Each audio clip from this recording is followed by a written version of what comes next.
Então tá bom? A gente vai começar logo 8h04, a galera vai entrando, vai ser a gravação. Boa noite a todos.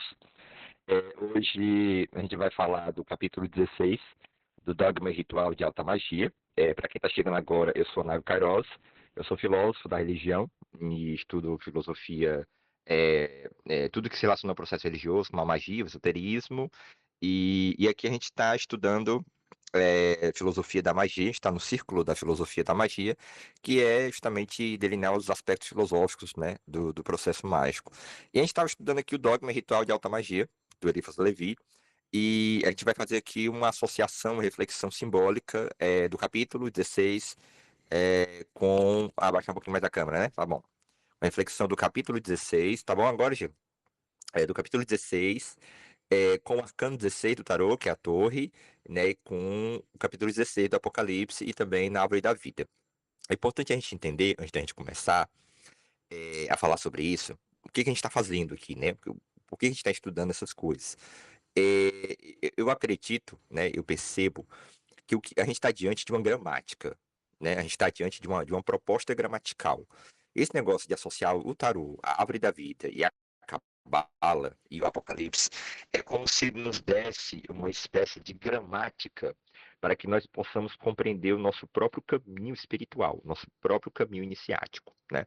Ou seja, para a gente compreender os desafios da jornada. Então, saber entender os sinais do tempo, né? Então, o que que acontece? Para quem não sabe, eu repito sempre isso, o tarô é a chave hermenêutica da obra Dogma e Ritual de Alta Magia. São 22 capítulos, porque estão relacionados aos 22 arcanos do tarô, e alguns vão mais além, dizem que também está relacionado aos 22 capítulos do Apocalipse. Então, o que a gente vai fazer aqui é uma exploração simbólica, né, de algumas passagens da obra e algumas intuições simbólicas que enriquecem, né, nossa meditação.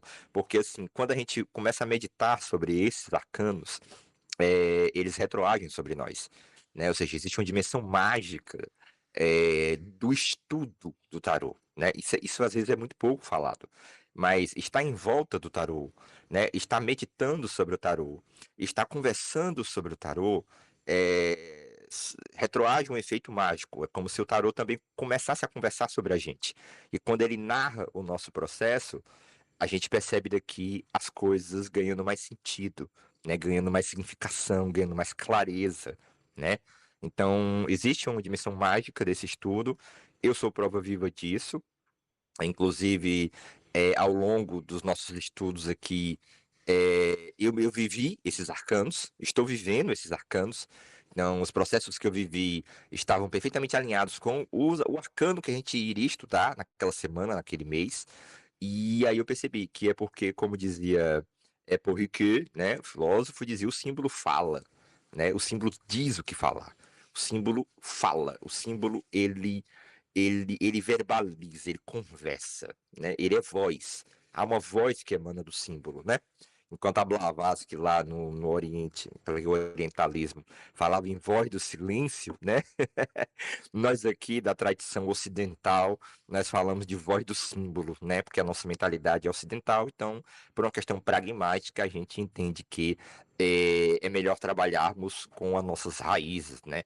É mais fácil, é um caminho mais talvez exitoso, né? Então, eu recomendo a todos aqueles que ainda têm dúvida entre trabalhar Oriente e Ocidente, que foquem nas tradições ocidentais, na racionalidade ocidental, né, e na filosofia ocidental e na mística ocidental, porque a gente não nasceu aqui por acaso, eu acho, né? E se a gente nasceu aqui, a gente tem que trabalhar com o material que nos é dado, né, nossas raízes ancestrais, né? Bom, então vamos começar, né? Hoje eu tô pegando viagem. Hoje vai bater 2 horas. Hoje a gente tá livre aqui. Então vamos começar. Depois dessa introdução, vamos começar aqui, né? Gente, é o seguinte. O capítulo 16 do Dogma e Ritual, ele, ele tem o título Enfeitiçamento. E dessa vez, porque assim, eu já li esse livro trocentas vezes, vocês aqui devem ter lido também esse livro trocentas vezes, mas o Dogma e Ritual de Alta Magia é aquele livro que toda vez que você lê, você encontra uma coisa que você nunca tinha percebido, né? Isso é sinal que esse livro é atravessado pelo Logos, né? Pelo Logos oculto, pela misteriologia, né? Como uma espécie de oráculo. Só que antes de eu dar uma relida nesse capítulo, pela centésima vez, eu resolvi primeiro pensar as conexões simbólicas, né? Aí eu entendi que a torre, né, o arcano 16, que é a chave hermenêutica desse capítulo, ele tem a ver basicamente com a destruição dessas estruturas arraigadas, né? Tipo o assédio moral, né? E que nas instituições públicas, né? Que é cultural, que é estrutural. Então essa torre é justamente essas estruturas burocráticas de poder, desumanizadoras. Por isso que tem a ver com Capricórnio. E aí na escola francesa, né? A gente associa a torre ao Capricórnio. À primeira vista você não consegue entender o que tem a ver com Capricórnio. Porque Capricórnio é o signo das estruturas, né? Capricórnio é o signo dessas forças de Estado, institucionais, né? Quem estuda astrologia sabe muito bem disso. E aí, quando eu fui, né, percorrendo esse caminho simbólico, que a gente vai percorrer aqui também, eu fui ler o Dogma Ritual. E aí, me lembrei que é um capítulo que ele fala de enfeitiçamento. Aí eu disse assim, meu Deus, ele vai falar de enfeitiço. Como é que eu vim de uma reflexão, né, de crise institucional, de não sei o quê, de estruturas de poder corrompidas, que o raio da verdade vem, destrói, e agora o cara vem e fica me falando de feitiço, de enfeitiçamento, de feitiçaria, né? E aí me veio aquele insight, né? E aí é assim que a gente tem que ler livros ocultistas, né? A gente tem que ler com a nossa intuição também. E a palavra intuição vem de intuire, que quer dizer ver por dentro. Então a gente tem que tentar ver por dentro também. E esse exercício que a gente faz aqui, né? A gente tenta compartilhar intuições sobre esse texto. E aí me veio essa intuição poderosa, que diz assim, cara, o enfeitiçamento é como se fosse uma prisão, uma torre astral. Quando você está enfeitiçado, você está como que envolvido numa atmosfera mental que lhe impede de enxergar as coisas como elas são. Então, a torre astral, o feitiço é uma torre astral construindo em cima da pessoa, né? E aí fez todo sentido. Onde que o Eliphas Levi quer chegar, né? Ou seja, o Eliphas Levi, ele quer chegar no seguinte: desenfeitiçamento, ele vai ensinar qual é a lógica do feitiço, né? Isso tem a ver com a construção da torre, e qual é a lógica do desenfeitiçamento, que seria a quebra da torre. Você vai dizer, poxa, mas por que ele vai focar na ideia do enfeitiçamento? Porque, gente, esse é um livro que está ensinando a filosofia da magia. Entendeu? A proposta do livro é justamente explorar, né, quais são essas dimensões universais do pensamento mágico. Né? Então, é o que eu sempre digo. Aqui, a gente não está estudando o fundamento da Umbanda, o fundamento do Candomblé, o fundamento da Rosa Cruz. Não. A gente está estudando aqui, diante do Eliphas Levi, o fundamento de todos os fundamentos, né? Ou seja, o fundamento nuclear universal da magia, né? E quando a gente diz o universal da magia, o universal tem a ver com o filosófico, né? A filosofia é a busca do universal, né? E então aqui, então é claro que ele vai focar em alguma dimensão da problemática mágica a qual seja análogo simbolicamente à torre, né? Ou seja, o Eliphas Levi utiliza o simbolismo do arcano da torre, né, para falar de enfeitiçamento, construção dessa torre astral, ilusória, e desenfeitiçamento, que é a queda dessa torre. Né? Então, o que eu estou querendo dizer com isso? Estou querendo dizer com isso que falar de enfeitiçamento neste momento, relacionado ao arcano da torre, tem tudo a ver com a proposta do Eliphas Levi, que é justamente ensinar os meandros da magia, né? Ou seja, ensinar os aspectos estruturais do processo mágico, né? Então faz muito sentido, faz todo sentido. Ele teria que falar sobre isso mesmo, né? Faz sentido que, logicamente, ele teria que falar do enfeitiçamento, entendeu? É um desdobramento lógico, né? Entendeu? Então vamos começar. Uma das passagens do capítulo que eu achei interessante é que começa justamente a trazer essa questão do enfeitiçamento, diz assim, ó, as doenças morais são mais contagiosas do que as doenças físicas. E há certo sucesso de predileção e moda que poderíamos comparar à lepra ou à cólera morbus, né? Ou seja, ele está querendo dizer o seguinte: ele está querendo dizer que a doença moral, ou seja, a falta de caráter, a hipocrisia, a fofoca, a malignidade, a perversidade. Sabe aquela pessoa que é cobra, cobrinha, que está ali sempre arrumando confusãozinha? É uma doença moral. É uma doença moral, né? Ou seja, a pessoa não enxerga o outro como ele, como outro ser humano, mas um outro como coisa, descartável, que você pode falar como você quiser, né? Isso é uma doença moral. E o Erifo Levi está dizendo, essas doenças morais são contagiosas. E aí vem as estruturas, né, de poder corrompidas, que vai formar a torre. Né? Então ele vai falar de correntes, ele vai começar a dizer que existe esse enfeitiçamento coletivo, inconsciente, né? E é nisso que ele vai querer chegar. E aí, em seguinte, ele vai dizer: as preces que dirigimos a Deus para a conversão de um homem trazem infelicidade a este homem, se não quiser, se ele não quiser se converter. Então, o que que acontece? Acontece que nesse jogo da polaridade, né, e magia tem essencialmente a lógica da polaridade, a melhor forma de você castigar um inimigo não é desejando o mal dele. Porque o desejo, ele é atrativo, ele é concentração. Se você quer projetar uma intenção sobre o seu inimigo, você tem que desejar o bem, o perdão, a luz, que ele se converta. Porque se ele for uma pessoa que não quer se converter, aquela força vai chicotear,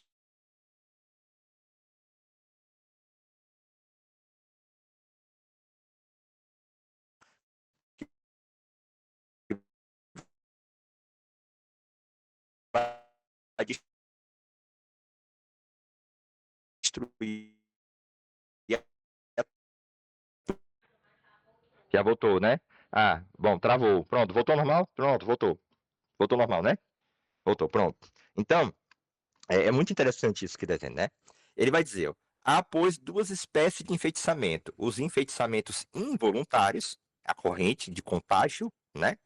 Eu imagino os partidos políticos, né? Como deve ser um antro, um antro dessa magia, dessa feitiçaria. E o enfeitiçamento voluntário, né? Que é aquela intenção perversa ritualizada, né? Ou seja, a magia negra para o Eliphas Levi é justamente a vontade perversa ritualizada. Porque magia, para o Eliphas Levi, é essencialmente isso. Eu tenho vontade, e se eu ritualizo essa minha vontade, eu estou exercendo magia. Magia é vontade ritualizada, né?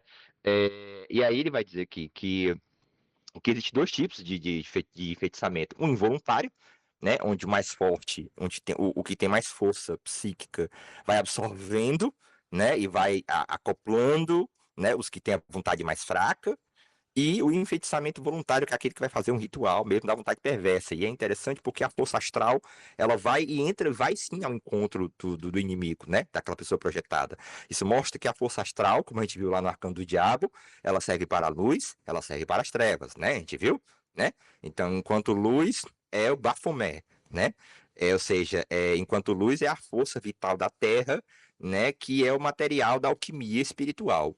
Mas enquanto vontade perversa é o demônio, né? Ou seja, a magia negra, é a feitiçaria, né? Então, interessante como na torre ele está continuando essa reflexão. E aí ele diz, ó, digo sem mistura de paixão amorosa ou cupidez, né? Porque um desejo sendo uma atração contrabalança e anula a força da projeção. E isso é uma observação que as pessoas mais simples percebem isso no dia a dia, né? Você vai ali no interior, tem aquela vozinha, aquele vozinho que diz: olha, quando você quer uma coisa, não diga para ninguém que você quer aquilo, não. Quando você conquistar, não saia dizendo. Né? O que que ela está querendo dizer com isso? Inconscientemente, olha a intuição, né? Que quando você, que quando você guarda, você aumenta o poder daquela coisa. E quando você espalha, você dilui a força daquela coisa, né? Da corrente. Então, quando você está apaixonado, o olho gordo também, exatamente, cara. Quando você está apaixonado por alguém, aquela pessoa tem total força mágica sobre você, né? E por quê? Porque o desejo, ele não é projeção, ele é contração. Então, ele é vulnerabilização.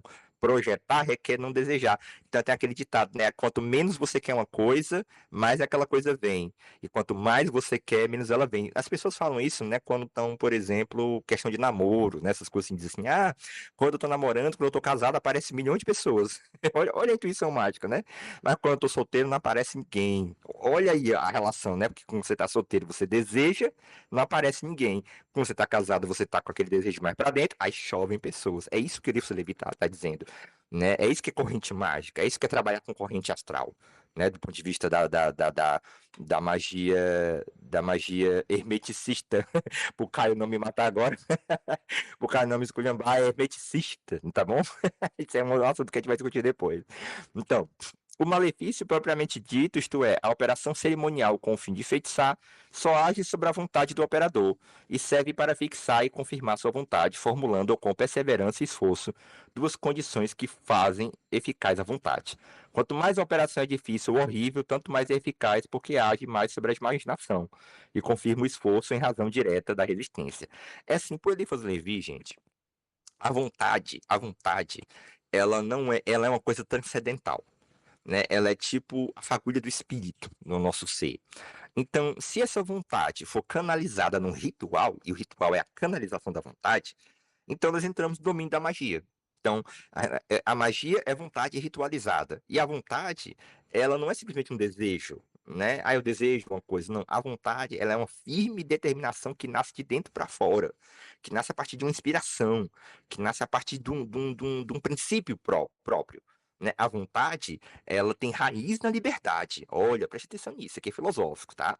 A vontade, ela tem raízes na liberdade, que é supranatural, que é o elemento supranatural em nós.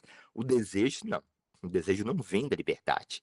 O desejo vem da atração magnética. Eu desejo algo porque eu estou atraído, né? Porque a minha fonte não está em mim, a minha fonte está no objeto externo. Você consegue entender? Então, a minha força, o meu fundamento está fora de mim.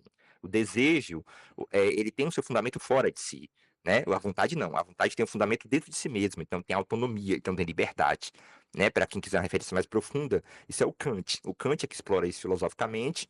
E a gente sabe que quando esses filósofos alemães exploram uma coisa filosoficamente, eles tiraram da teologia, né? Eles tiraram, inclusive, da teologia mística, do pseudo-Dionísio, e também ali da teosofia de Jacob Böhme, né? Do processo da Alemanha, daquela época. Então a gente sabe que essas intuições, né, são intuições teológicas, né? A própria língua alemã nasce da tradução teológica, né, de que Lutero faz do latim para a Bíblia alemã. Né? Então, essa tradução fez com que a língua alemã se enriquecesse, né? Então, a reflexão alemã filosófica é uma tentativa de dar um conteúdo racional ao processo da fé, né? Para quem entende do que eu estou falando. Bom, então, ele vai dizer a magia negra, e assim, hoje em dia, usar o termo magia negra é considerado racista, né? É considerado impróprio. E eu gostaria de dizer uma coisa sobre isso aqui. É, não que eu não ache, olha como é interessante, não que eu não ache que não possa realmente haver aí uma conotação racista, mas tem alguns argumentos, tem algumas dificuldades. Essa ideia encontra algumas resistências que também são muito fortes, né? Como, por exemplo, a ideia de magia negra veio ali da Grécia, né?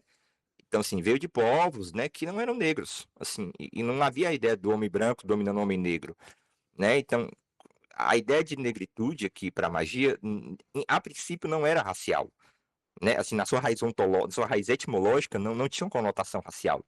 Tinha uma conotação de dizer o seguinte: a magia branca é o dia, tem associação com o dia, com a claridade e, portanto, com aquilo que eu posso ver. E a magia negra tem a ver com aquilo que é oculto, que não está claro, que está por detrás, que está ali te enrolando, que tem uma obscuridade. Então, essa ideia de negro e branco não era uma questão racial na origem, era uma questão, vamos dizer assim, ontológica, né? Era uma questão epistêmica, né? Vamos dizer assim, uma questão, talvez, da própria condição humana, né? No dia eu vejo os animais, à noite eu não vejo, né? entendeu? Inclusive, nós, em tempos pré-históricos, todo mundo dormia à noite porque achava que o mundo se acabava, né? Agora, claro, que já depois, os portugueses vieram para cá, para a Europa, aí trouxeram os negros, escravizaram, e que aí as tradições ancestrais, né? A cabula que veio para cá, o Congo, tudo isso, né? O povo Congo, enfim, toda a história que vai culminar na Umbanda. É claro que quando chega aqui, a magia negra acaba sim tendo conotação racial, né? Com certeza, porque a magia negra era a religião dos negros, né? Então, era ruim porque era do negro. Aí sim, aí, a partir desse momento, você pode dizer, pronto, a partir dali, o conceito de magia negra carrega, né, passa a carregar fortemente uma carga racial.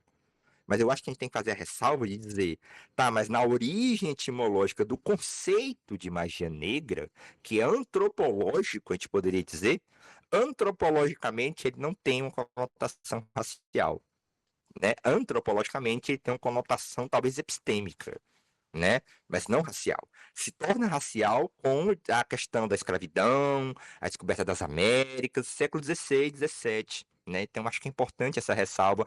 Se eu estiver equivocado, vocês podem comentar ao final.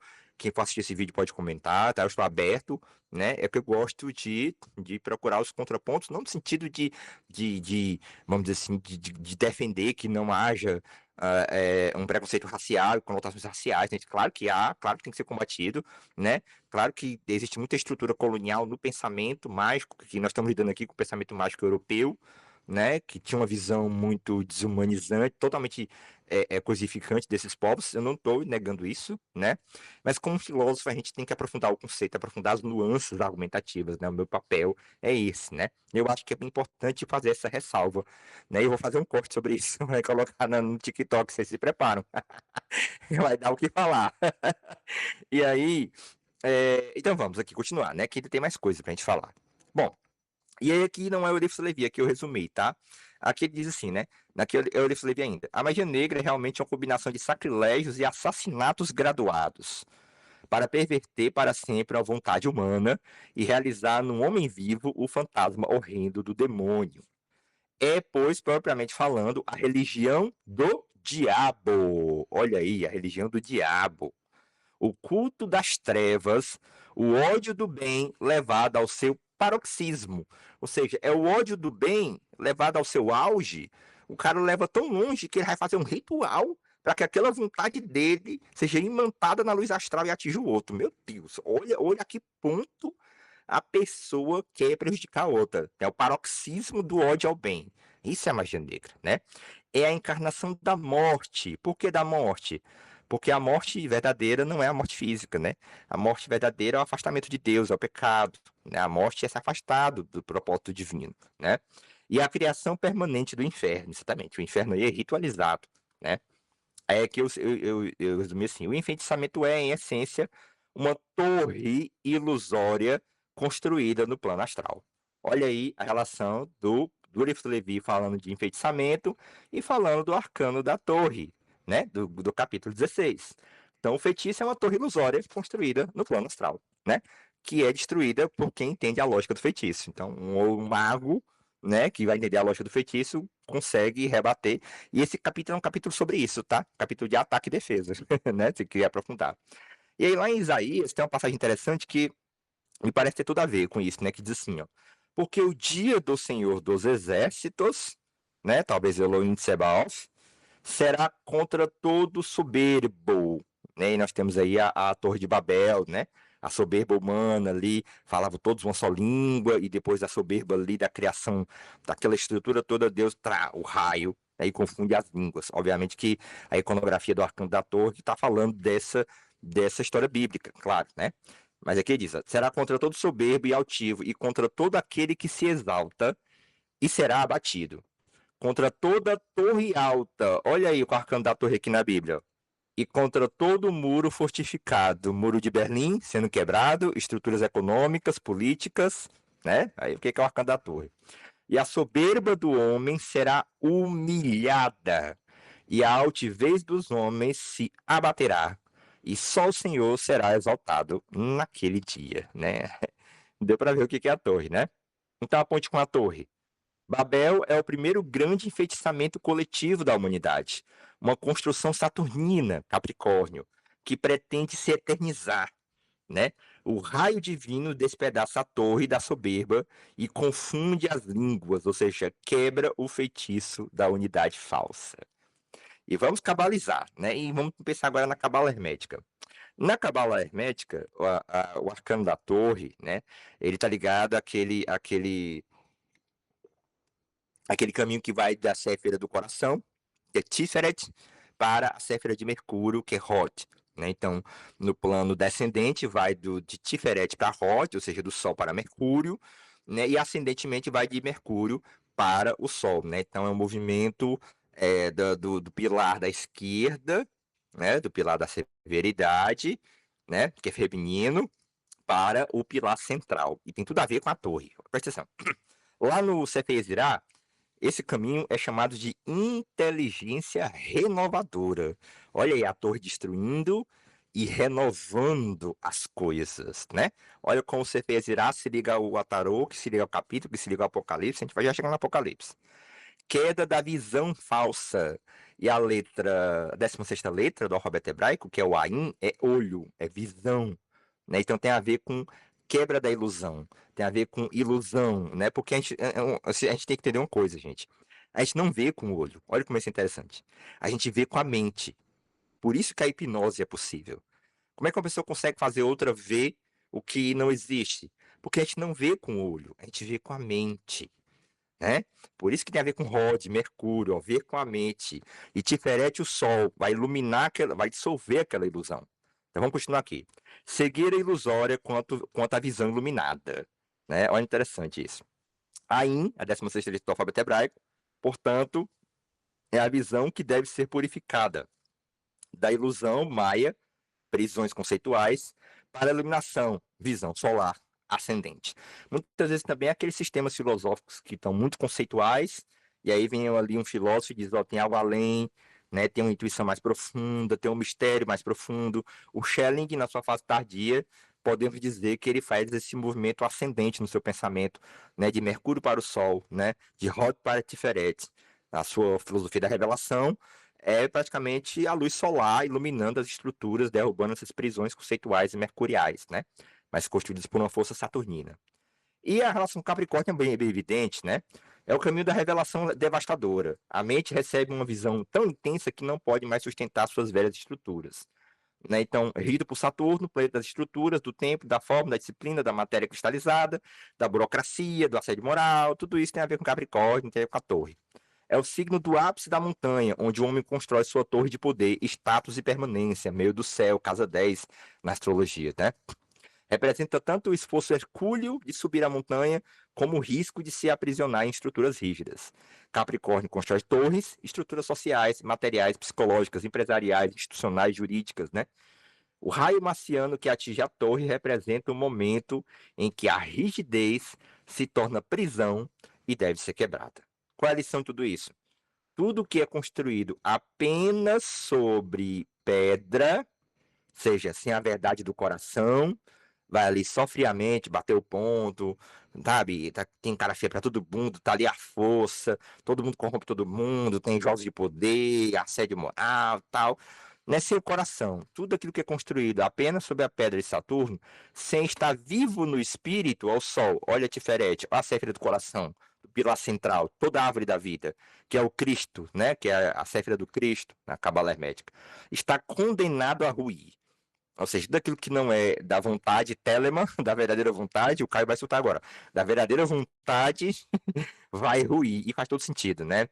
Essa chave pode ser pensada também em termos de design análise, que é dizer o seguinte: tudo aquilo que não está ligado ao seu projeto existencial autêntico, de autenticidade, não vai sustentar por muito tempo e você vai ter crises psicológicas, problemas psicológicos, existenciais.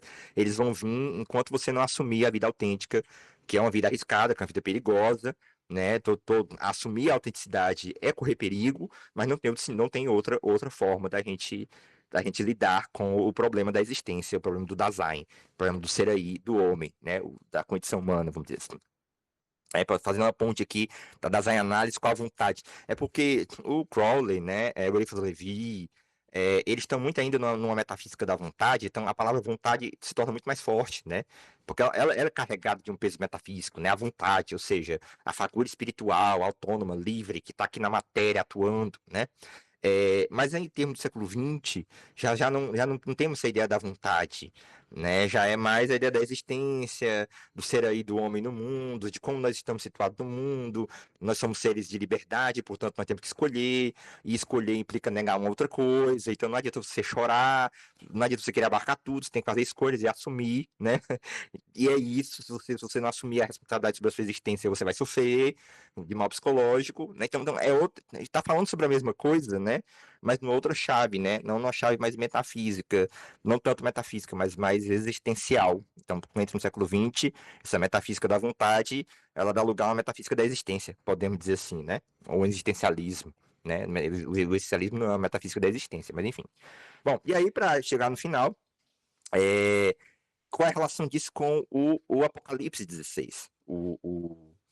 É, e aí, assim, esse capítulo, ele para mim, tá muito claro que ele realmente tem relação muito forte com a Fernanda da Torre, porque fala da queda da Babilônia, fala da queda das estruturas arregadas. Olha aí, eu vou ler para vocês, ó.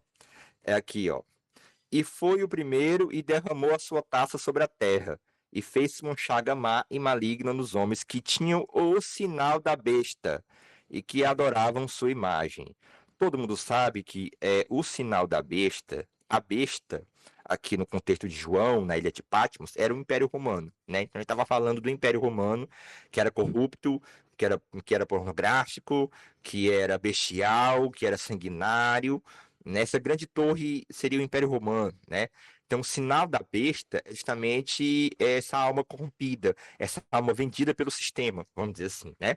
E adorar a sua imagem é não só ser corrompido pelo sistema, como defender ideologicamente o sistema, né?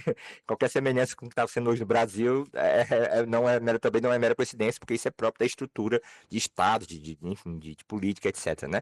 De grandes coletividades, né? E ele fala isso, né? Que os anjos vêm, o contexto é que os 7 anjos vão descer e cada um vai destruindo um aspecto dessa grande Babilônia, dessa prostituta, né? Que é a do Apocalipse, que é o Império Romano. Na verdade, a prostituta do Apocalipse era a igreja que se corrompeu, né? A besta é o Império Romano, para quem não sabe, tá? Fica logo sabendo. Isso já é estudado, né? Em exegetas do Apocalipse. A besta é o Império Romano e a prostituta é a igreja primitiva que teria se vendido a um grupo, né, primitivo que teria sido vendido para o Império Romano, né, seria a prostituta é a igreja. Em sentido esotérico, né, a prostituta é a igreja no sentido geral, né.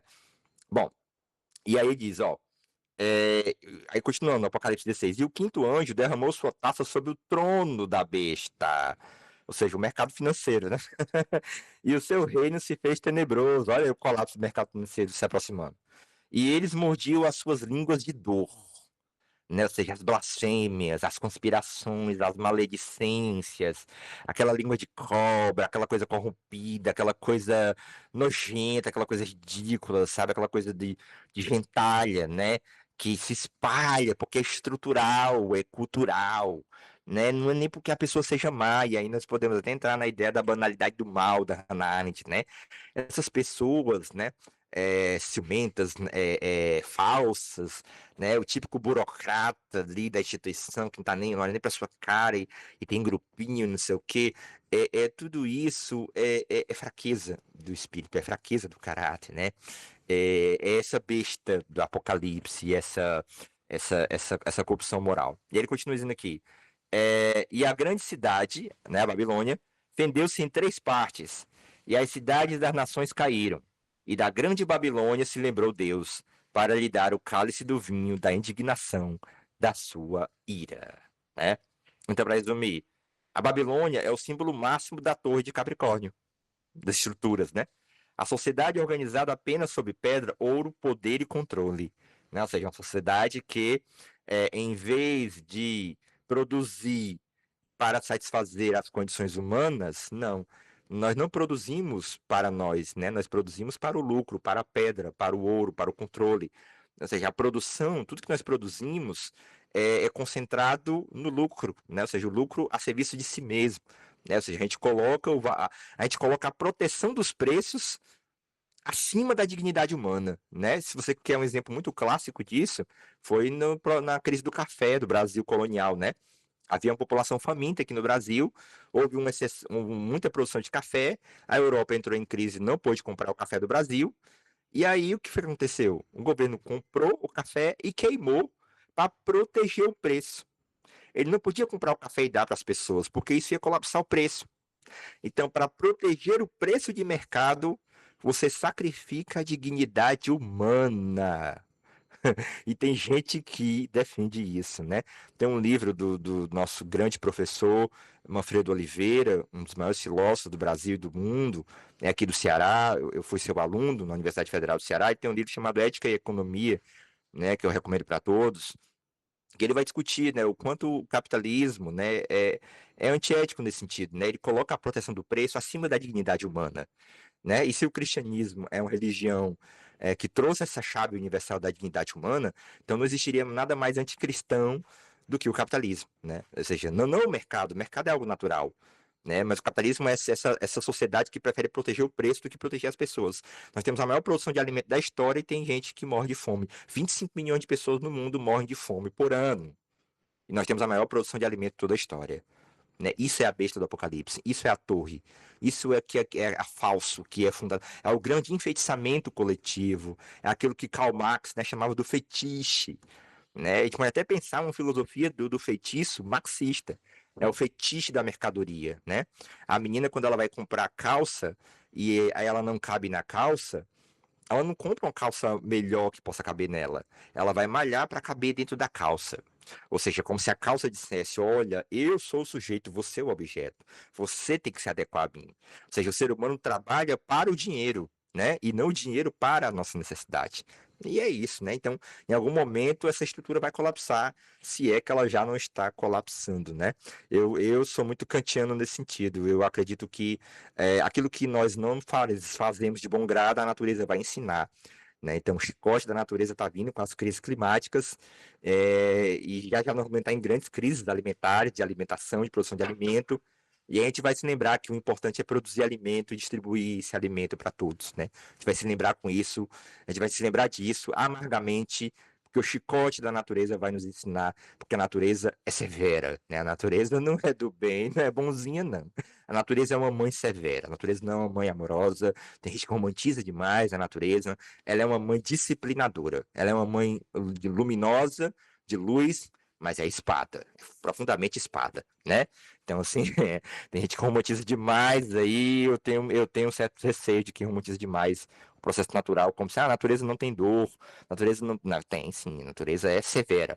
Não é à toa que nós somos uma espécie evoluída hoje em dia, foi porque a gente passou por muito perrengue ao longo da evolução para chegar aqui. Não foi conforto, não. Muito pelo contrário. Foi situações hostis que exigiram da gente uma evolução. Né? Ou seja, a natureza. Eu vejo muito a natureza como uma rainha de espada. Para mim, ela é rainha de espada, rainha de paus no tarô. Ela não é uma rainha de copas, né? A rainha de copas pode ser a alma do mundo, mas a natureza não. A alma do mundo pode ser a rainha de copas, né?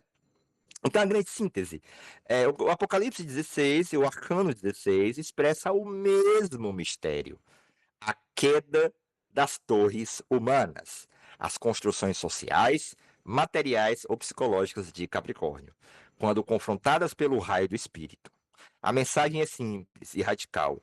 O que não está vivo interfere no sol, no coração, na autenticidade, na vontade, cedo ou tarde ruirá diante da luz. Dei glória intacta. E agora eu vou abrir para os comentários. Levantem a mãozinha. Eu vou até tirar aqui, interromper o compartilhamento e vou tirar aqui. Vocês, Caio, pode falar. Galera, pode levantar a mão e aí vamos falando, viu? Vai falar, Caio. Salve, salve. Um prazer como sempre. Tá me ouvindo bem? Então, só um adendo a respeito da questão que você levantou durante a aula da magia negra.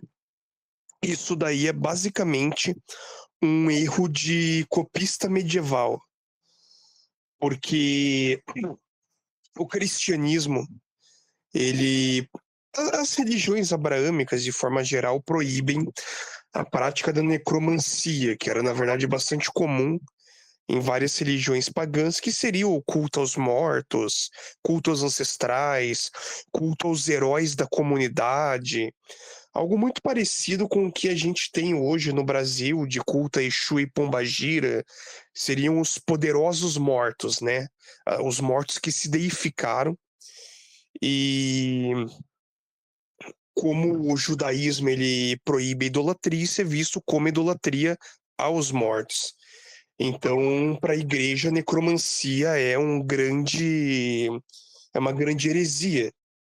Mas alguns copistas medievais, equivocadamente, pegaram alguns textos que mencionavam a necromancia e colocaram como nigromancia, a magia negra. E a partir disso se criou uma cultura de necromancia medieval e renascentista que é muito engraçada, porque daí se você for ler os textos necromânticos, como o famoso manual de necromancia da biblioteca do Cosimo de Médici, ou então aquele do Peter Dabano, que era a elucidação de necromancia, acho. Eles não são textos de necromancia, eles são geralmente textos de demonologia ou de magia planetária. E por mais estranho que isso seja, a resposta disso está na própria teologia cristã, que não admite a possibilidade de fantasmas, de mortos errantes, coisas desse tipo. Então se entendia que esses fantasmas eram demônios enganando as pessoas. Porque, claro, dentro da teologia católica, os mortos eles estão aguardando o julgamento. Eles não estão nem sequer no céu ou no inferno, eles estão aguardando o julgamento. E daí, por isso, no período medieval e renascentista, se entendia, então se todo espírito, todo fantasma é um demônio disfarçado, então eu posso chamar de necromancia toda a arte de conjuração de espíritos. E daí você vai ter esses grimórios de magia planetária ou de magia demoníaca sendo chamados de grimórios de necromancia, mesmo que eles não sejam o que a gente geralmente entende por necromancia, que é a comunicação com os mortos. E daí mais um adendo que eu ia fazer sobre esse assunto, que, como eu disse, foi equivocadamente traduzido como magia negra.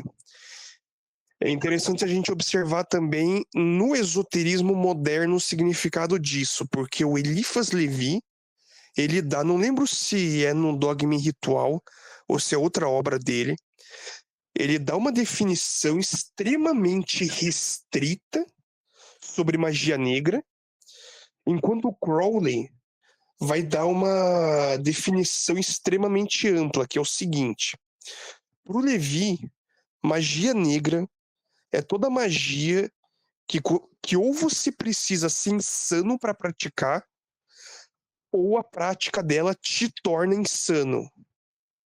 Seriam as práticas mais repugnantes, tipo assassinato, esse tipo de coisa, dessecração de cadáver, essas coisas de filme trash, basicamente. Enquanto pro Crowley, a magia negra, ela é toda magia que te afasta, que não tenha como objetivo a sua conexão com o sagrado anjo guardião. Daí volta a questão que você estava falando de verdadeira vontade, de Dasein, porque na teorema do Crowley, o que é o sagrado anjo guardião? Ele é um ser separado de você que vai te revelar a sua verdadeira vontade, a sua, digamos assim, a sua razão de existir. Então, a perseguição ao sagrado anjo guardião, ela é a busca pelo Dasein, pela razão de crer, enfim, pela razão existencial, né? E magia negra seria tudo aquilo que te afasta disso, mesmo que possa, por exemplo, ser uma coisa benéfica. Ah, minha mãe tá doente, vou fazer uma macumbinha pra tentar ajudar ela a melhorar. Ah, segundo o Crowley, isso é magia negra, porque eu não tô usando isso pra invocar o Sag. Então, lógico, pro Crowley a magia negra não é necessariamente algo ruim. Então, tá liberado fazer um pouquinho de vez em quando. Esse foi o meu adendo. Caio, perfeito. Seu adendo foi mais que necessário, né? Me lembrou essa temática de que da nigromancia, né? Da etimologia e do erro, né? De tradução. Eu estou totalmente de acordo. Isso aí é fato, né? E quando você foi falando, me veio a seguinte questão em relação a isso. Do olhar histórico, né? Do olhar do historiador, que é o olhar que você está trazendo, da história, né? Do erro do copista, e o olhar do filósofo sobre a história, né? Eu digo isso porque eu estou na escola agora trabalhando, tem muitos professores de história, e eu já vim me observando isso, né? De que o olhar do historiador sobre a história é diferente do olhar do filósofo sobre a história. Não que um esteja errado ou esteja certo, né? Não é isso. É que quando o filósofo olha para quando o historiador olha para a história, ele aponta essa questão da tradução, ele aponta fatos históricos, óbvio, né? A história é sobre os fatos, é sobre a interpretação dos fatos históricos, né? O fato histórico já é uma interpretação. Quando o filósofo olha para a história, ele está menos preocupado com o fato histórico, e isso é uma crítica, é um erro, né? Assim, alguns acham que isso é um erro, tem gente que critica os filósofos por isso, então existe essa margem. Mas o filósofo, quando ele olha, ele está olhando para o movimento do conceito. A ênfase dele é o movimento do conceito, né? Isso é perigoso. Confesso que isso é perigoso. Porque muitos filósofos erram análises históricas assim, de uma forma infantil, né? Por exemplo, a forma como Foucault olha para a história, os marxistas riem, né? Acho engraçado, né? Eu vou querer ouvir você, Luiz. Mas quando o filósofo olha para a história, ele olha o movimento do conceito, né? Então, nesse sentido, nesse olhar filosófico, que talvez, obviamente, não estou dizendo que esse seja o olhar do Erich Levy, e nem que eu esteja tentando resgatar o olhar dele, porque eu acho sim que o olhar dele está atravessado por todas essas questões estruturais históricas que você levantou. Eu concordo plenamente que esse era o olhar dele, né, do Crowley também, né? Mas o que eu estou querendo dizer é que talvez ainda seja possível, né? E talvez ainda seja possível pensar o conceito, aí é o filósofo me emprestando, né? O conceito de magia negra na sua raiz, na sua possível raiz antropológica, né? Em que sentido? Qual é a experiência mais básica da espécie humana? A experiência mais básica da espécie humana, a primeira experiência do tempo, é a passagem do dia e da noite. É a passagem da luz e das trevas, né? É ali que começa a raiz de toda polaridade, de toda linguagem, de todos os mitos, e de tudo, de toda a forma como o ser humano vai se relacionar com o mistério, com a vida, etc. Né? Com a astrologia, né? E etc. E tal. Então, se a experiência mais básica da relação, da regularidade do ser é a polaridade dia-noite, essa é uma experiência mais básica, então o processo mágico vai ter um processo mágico noturno, magia negra, porque é a escuridão da noite, antropologicamente falando, e vai ter a magia branca, que é a magia do dia, clareza, vida. O sol traz vida, o sol traz calor, o sol traz clareza, o sol traz bem-estar, o sol traz segurança, porque nós vemos animais que na floresta podem nos atacar, né? Então, o que eu estou querendo dizer? Eu estou querendo dizer que talvez seja possível a gente continuar pensar essa dicotomia magia negra e magia branca, mas sempre abrindo uma ressalva e dizer, olha, nós não estamos traçando aqui uma conotação racial, né, um contexto racial, nós não estamos traçando também uma conotação histórica, porque histórica você está totalmente correto, né, foi um erro de tradução, mas nós estamos aqui tentando traçar uma conotação antropológica da magia, uma antropologia da magia, né? Então é claro que essa dualidade dia-noite ela vai atravessar a filosofia, a ciência, a religião, a arte e a magia, né? O que é a ciência na ciência?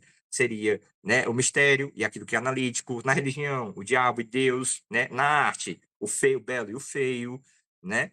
E por aí vai, né? E na magia seria a magia negra, a magia branca, né? Então, era só esse adendo que eu queria também deixar. Eu acho que a raiz dessa nossa discussão pode estar finalizando essa diferença entre o olhar do filósofo e o olhar do historiador, que são complementares. Não estou dizendo que o olhar do historiador está errado, pelo amor de Deus, não estou dizendo. Eu acho que você está totalmente correto, entendeu? Mas eu ainda acho que é possível, apesar disso, ainda construir, entendeu? Uma narrativa antropológica para essa dicotomia. Ficou claro? Tu quer dizer alguma coisa, ainda sobre isso, antes do Luiz falar? Ficou claro para ti? Se só ficou claro, assim, meu ponto de vista. Ficou claro? Sim, Se sim, quiser falar sim, alguma coisa ficou ainda, claro. ficou Sim, claro, vou né? passar para o Luiz agora. Tá bom. Luiz, pode falar. Tá me ouvindo, Anael? Tá ouvindo? Tô sim. Ah, tá. Não, beleza. Então, não é muita coisa que eu vou falar, não. É porque, na verdade, assim, é mais como uma soma ao que o Caio estava falando, que foi muito bem esclarecido aí, nessa questão dos copistas. Mas eu me recordei no diálogo dele com você. Há um tempo atrás, eu tinha até postado lá no grupo um texto que tem na internet sobre Goetheia. E era sobre explorações de uma feitiçaria quitônica. E quando ele cita esse fato, né, da questão dos copistas, da questão do Nicro, isso remeteu, inclusive, a esse período mais arcaico, antes da Idade Média mesmo, porque ali na Grécia, quando havia aquele contexto ali pós aquela segunda guerra que houve entre os gregos e os persas na Batalha do Peloponeso, e o Caio até me corrigir aí nessa questão historiográfica aí. Mas aquele contexto ali da relação da Grécia com a Pérsia, eles começaram a substituir de maneira assim, devagar, a palavra mais arcaica que eles utilizavam, que era o goese e o goeteia, pela palavra mageia, que nós utilizamos depois como magia, né? E aí é interessante que um dos motivos que levavam eles a fazer essa substituição é que eles viam que essa prática do goés grego, antecedendo essa adoção do termo mageia na Grécia, ela era algo que desafiava a ordem da polis. Como se, assim, esses magos, esses feiticeiros, esses goés da antiga Grécia, eles eram, do ponto de vista daquela elite que estava se formando ateniense, eles eram indisciplinados, eram assim, marginalizados. E talvez seja aí também um dos motivos também que depois vai ser aproveitado pela cristandade na Idade Média para colocar cada vez mais uma pá de cal sobre as práticas mágicas, né? Então, assim, o que eu queria falar era mais isso mesmo, eu não queria aprofundar muito nesse momento, né? Até porque eu tô escutando a live e trabalhando aqui. Então, assim, foi só um ponto mesmo que eu queria estar colocando juntamente com isso aí. Antes de deixar o Caio falar, Luiz, eu adorei sua intervenção. E se você não puder ver agora, você vê depois, vai ficar gravado, vou colocar no Uhum. YouTube para todo mundo assistir. Você trouxe, ao meu ver, você trouxe uma sociologia da magia, né? Sim. E aí isso enriqueceu bastante a aula, porque se eu estou trazendo a filosofia da magia, o Caio trouxe história da magia, você trouxe sociologia da magia, né? Uhum. Então, só nessa nossa aula aqui, teve história da magia, teve filosofia da magia e teve sociologia da magia. Isso é muito rico, isso enriquece muito a aula. E para mim é um prazer inenarrável, uma honra muito Uhum. grande ter vocês aqui conversando comigo, né? Que enriquecem bastante. Eu agradeço a Deus, assim, e a internet também, o algoritmo, por ter unido a gente, né? Porque, obviamente, que é um tipo de discussão elevada, talvez a mais elevada do Brasil no momento, né? Sobre Sim, com esoterismo. Não certeza. conheço, eu não conheço ainda outro canal que esteja debatendo isso no nível que a gente está debatendo. Se houver, vocês me mostrem depois. E é natural até que a gente seja um pouco desconhecido, porque é muito elevado o nível, assim, elevado que eu digo assim, rico, né? De pluralidades. E assim. Então, para mim, você trouxe uma sociologia da magia, você trouxe a questão do poder, né, da luta de classes, vamos dizer assim também, né, da elite que tem o poder, né, e daquele que desafia o poder estabelecido, né, sociedade e Estado, né, e eu acho que essa dimensão existe, sim, eu acho que de fato essa dimensão existe, né. Eu só Uhum, acho sim. que essa dimensão, não que você esteja fazendo isso, mas algumas pessoas talvez fazem isso. Eu só acho que essa dimensão sociológica ela não pode, para nós, se nós somos esotéricos, esse parênteses, se nós somos esotéricos, nós não só estudamos esoterismo, mas se nós somos atravessados, de algum modo, pela misteriologia do esoterismo, talvez seja mais pragmaticamente interessante não colocar esse viés sociológico como absoluto, no sentido de colocar ele na radicalidade primordial, mas ele sendo um componente, né, dado, claro que essa relação daí do Goiás com o desafio poder existe, mas recuperar a dimensão talvez antropológica mais universal, né, do processo. Talvez o discurso mais universalizante, que obviamente, né, muitas vezes é o discurso do poder estabelecido, eu sei disso, né, mas o que eu estou querendo dizer é que, em síntese, o que eu estou querendo dizer é o seguinte, é que a visão sociológica do processo mágico é uma visão é uma visão válida, é uma visão extremamente importante, né, para nos mostrar o jogo do poder, é, mas mas po- é, mas para uma existência atravessada pelo processo místico mágico, ela vai ter muito mais frutos existenciais adotando uma perspectiva mais antropológica. É isso que eu estou querendo dizer. Então, talvez uma pragmática existencial, talvez, né? Desde o ponto de vista pragmático existencial, porque tem gente que vai explicar, tem gente que vai radicalizar esse viés sociológico, né? Por exemplo, o Tenda do Necromante, agora eu vou citar ele aqui, esse vídeo vai chegar nele, esse vídeo vai chegar nele. Eu digo Aham. assim, mas eu admiro bastante. O Tenda do Necromante, não sei se vocês conhecem, esse vídeo vai Eu não chegar curto nele, ele muito, vai não. Eu responder. gosto mais do Zeta Teologia. Assim, De teologia, mais da mas ele é pessoal. materialista. É, Mas ele é totalmente materialista sociológico. sim. Para ele, a religião é poder e acabou. É jogo de poder e Aham. acabou, né? Deixa isso muito claro, né? E aí eu não discordo. Eu assisto ele dizendo, poxa, quando eu quero entender, né, o quanto a religião torce o poder, né, é com ele. Ele é o mestre supremo disso aqui nesse YouTube, né? Mas se eu pudesse falar com ele, esse vídeo talvez chegue nele, né? É que e aí a minha perspectiva, tá? É uma perspectiva minha, propriamente, eu talvez ainda me pegue mais fenomenológico e não menos sociológico. Em que sentido? Dizer o seguinte, o viés sociológico é um elemento, mas ele não esgota a riqueza do fenômeno religioso. O fenômeno religioso ainda tem algo misterioso, luminoso, que transcende as categorias explicativas, né? Então, é como se eu dissesse, há algo pré-político no religioso. Ainda que a dimensão política do religioso seja essencial e fundamental, né, imprescindível, incontornável, interessantíssima, necessária, né, ainda há uma dimensão do processo religioso, creio eu, ainda há uma dimensão do processo religioso que é mistério, é misteriológica, é extralógica, né, transcende as categorias da racionalidade, né, do entendimento, né? E, enfim, eu sou muito schellingiano para falar essas coisas. Eu sou um schellingiano. Descobri isso, né? Eu sempre tinha um receio de me dizer marxista, não sei o quê, aristotélico, mas schellingiano talvez eu realmente seja, porque isso para mim faz muito sentido existencialmente, né? Assim, não estou dizendo que a sua perspectiva é materialista, não. Eu estou discutindo essa perspectiva que para mim é uma metafísica da sociologia. É a ideia de que assim, de tudo se resume a jogo de forças, né? Forças políticas, e isso explica tudo. Bom, se explica tudo, então é uma metafísica. A partir de um ponto eu explico tudo, né? É uma metafísica política? Mas é uma metafísica, é um pensamento metafísico nesse sentido, né? Então, isso vai chegar na tenda do necromante, e é isso que eu queria dizer, trazer esse contraponto, né?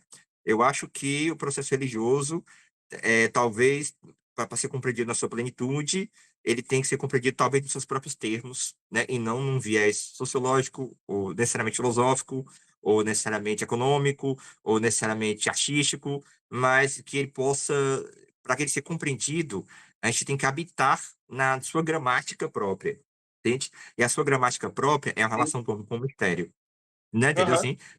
Mas enfim, alguém quer falar ainda? O Caio quer falar. Não, Fala, Caio. só terminar, só para Fala. concluir, Anael. Tá Não, bom, eu achei tá bom. interessante o seu apontamento, né? Só que, na verdade, como eu falei, isso, na verdade, que eu falei, é só um recorte inicial do texto. Que, na verdade, esse texto não é de sociologia da magia. Na verdade, esse cara, o Frater Asher, ele faz parte dessa galera que lá na gringa tem. A gente tem um termo para isso, é o Grimoire Revival, né? Jake Stratton Kennedy, tem várias essa galera que tem trabalhado com esses grimórios aí, na tradição cipriânica e salomônica. Na verdade, isso é só um pequeno trecho do texto dele, que ele dá só uma contextualização histórica mesmo, mas aí depois ele parte para outras questões, que aí foge disso. Mas é porque eu lembrei disso na hora, eu falei assim, olha, lá no texto dele ele tem essa citação, aí ele diz que havia uma explicação histórica ali do porquê os caras estavam substituindo esses termos na antiga Grécia. Mas ele não para nisso, entendeu? ele vai mais ou menos na sua pegada também. Entendi, perfeitamente, entendi. Isso lá dentro. Caio, vai falar, Caio. Então é interessante assim como essas perspectivas elas se complementam, porque essa visão filosófica que você traz sobre a magia negra, que é essa coisa mais quetônica e mais noturna, ela é justamente o tipo de coisa que em certas civilizações europeias vai acabar se tornando ilícita. Porque afinal de contas, culturalmente, o que a gente geralmente compreende como magia negra ou como feitiçaria? Como tudo aquilo que é ilícito, toda prática mágica que é ilícita. Eu achei muito interessante a coisa que o Luiz falou, porque eu não sabia dessa substituição da da Goetheia pela Mageia, né? Eu sabia, claro, que a origem da palavra magia era persa, mas eu não sabia especificamente sobre essa substituição. E daí, quando a gente olha para a história do esoterismo ocidental, a magia é geralmente vista como aquilo que é ruim. As culturas abraâmicas, principalmente, elas têm uma certa fobia à magia, o que não é o caso, por exemplo, da cultura japonesa, vamos pegar, onde as pessoas comumente usam talismãs no dia a dia e tudo mais. Só que isso é porque religião e magia são conceitos ocidentais, vem do religare. A forma como nós compreendemos religião no Ocidente vai ser uma criação romana completamente diferente de como, por exemplo, os orientais vão entender o Sanatama Dharma. Então, no imaginário ocidental, a magia sempre vai ser o lado equivocado, ser passa o indivíduo de Deus. E claro, na Renascença a gente vai observar uma tentativa de redenção da magia, no caso do Fitino, que vai justamente diferenciar a necromancia da magia natural, e depois, no século XIX, o Levi vai tentar persuadir a igreja de que a magia e o catolicismo devem andar juntos, mas isso até hoje não funciona, porque mesmo que a gente possa dizer que do ponto de vista antropológico várias práticas religiosas são mágicas, tipo, rezar um terço, fazer novena, esse tipo de coisa. Mas Estou escutando na aula aqui. já vi vídeo na internet de padre acusando Eliphas Levi de ter sido satanista, o que é falso. Então, a magia ela continua sendo uma contracultura. Ainda mais porque no Ocidente não só a magia é maldita pela religião, como ela é maldita também pelo cientificismo liberal iluminista. Então a magia sempre foi e sempre vai ser a maior contracultura de todas, no sentido de a mais subversiva. Termino aqui. Luiz, você quer falar? Eu queria comentar uma coisa do Caio aí. Se você tá com a mão levantada, se não for falar, tu baixa a mão. Mas eu queria só fazer um adendo interessante que o Caio trouxe aí. Essa rejeição da magia que o catolicismo faz, que a teologia cristã oficial faz, essa sim, para mim, é puramente política e sociológica. Se tem algo, tem uma dimensão que eu não discuto, é essa questão. Para mim, está muito claro que o cristianismo proíbe a magia por uma questão política, porque a magia é rival. Né? A magia, ela dá a autonomia do poder, tira das mãos da igreja e coloca na mão do mago, coloca na mão da pessoa. Né? Ah, é, então você não ia falar, Luiz? Você não ia falar, é isso? Aí eu termino aqui lá para você. Daqui a pouco. E aí o que acontece? Então, realmente, assim, para mim está muito claro isso, que é uma questão política E esse Santo Agostinho. Tá bom. Isso é Santo Agostinho, viu? Isso tem nome, né? A rejeição da magia dentro do cristianismo tem nome na filosofia. Se chama Santo Agostinho. Se chama justamente o que ele vai falar do corpus hermético, né? Quando ele vai proibir lá, só que a verdade seja dita. Aqui eu vou tirar um chapéu para o paganismo. E olha que eu sou um cristão. Me sinto um Rosa Cruz, né? E eu tenho sérias críticas ao paganismo, inclusive filosóficas, né? Mas uma coisa tem que tirar o chapéu para o paganismo. O Santo Agostinho deturpou completamente o paganismo. Ele criou um paganismo que não existe. Ele entendeu o hermetismo de uma maneira completamente errada, ou distorceu, e toda crítica que a igreja faz à magia e ao hermetismo nasce dessa distorção, né, da forma como Santo Agostinho resolveu entender o hermetismo. Isso para mim está muito claro quando eu li sobre hermetismo, quando eu li sobre Santo Agostinho, né? E o ponto principal que prova isso, ao meu ver, deixa isso muito claro, é que no hermetismo ninguém está adorando as estátuas no hermetismo, né? Ninguém está adorando o ser das estátuas. Está adorando tá tentando se conectar com a força que aquela estátua representa, né? Então, assim, é diferente da visão do Santo Agostinho de achar que ele é um ídolo que quer substituir Deus, né? Que a adoração tem que ter ao só um único Deus.